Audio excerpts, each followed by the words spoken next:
Ito yung huling baba namin mga kabiyahe. Ayan o. 6, 10, 3.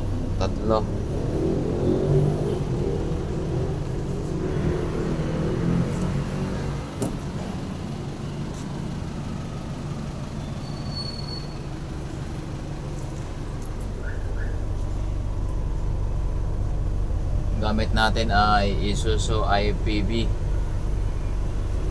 Tinanggalan lang siya ng upuan sa gilid. Dito may upuan yan dito sa gilid dati.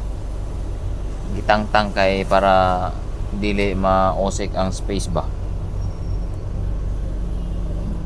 Pikas og pikas ni siya.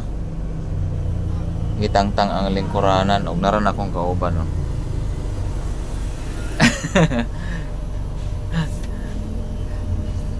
Last na baba na to pare koy.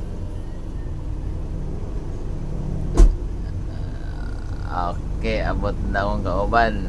Lakaw na me.